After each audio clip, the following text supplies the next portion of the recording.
গুয়াহাটি জালুকবাড়িতে সড়ক দুর্ঘটনা, নিয়ন্ত্রণ হারিয়ে একটি গাড়ি অন্য গাড়িকে ধাক্কা মারায় দুর্ঘটনা। জালুকবাড়ি থেকে মালিগাঁওয়ে যাওয়া সড়কে দুর্ঘটনাটি ঘটেছে। জানা গিয়েছে দ্রুত গতির একটি গাড়ি পিছন থেকে আরেকটি গাড়িকে ধাক্কা মারে। দুর্ঘটনায় দুটি গাড়ি ক্ষতিগ্রস্ত হলেও কোনো হতাহতের খবর নেই।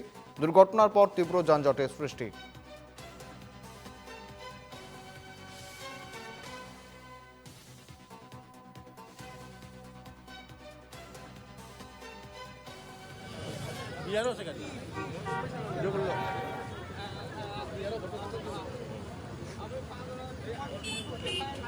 ৰখা আছিলে আপোনাৰ আমাৰ ইয়াতে ঈদগাহ ময়দানৰ সন্মুখতে, পথটোৰ সন্মুখতে ৰখা আছিলে।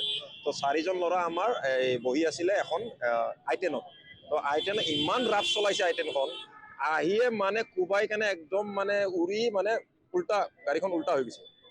উল্টা হৈ গাড়ীখন থিয় হৈ আছে। কিন্তু এটা ভাল খবৰ কি, কাৰো জখম হোৱা নাই। গাড়ী বহুত ইনজিয়ৰ হৈছে। নাই আৰ্টিকা পাৰ্কিঙত আছে, কিন্তু আমাৰ I10খন আহি কেনে মাৰি দিছে। দুখন গাড়ী স্পটত আছে আৰু 4জন ডেকা ল'ৰা আছে আপোনাৰ I10খনত। সেই I10খন বহুত ৰাফ চলাইছিলে, সেইটো আমি দেখিছোঁ। মানুহৰ একো ঘটনা হোৱা নাই।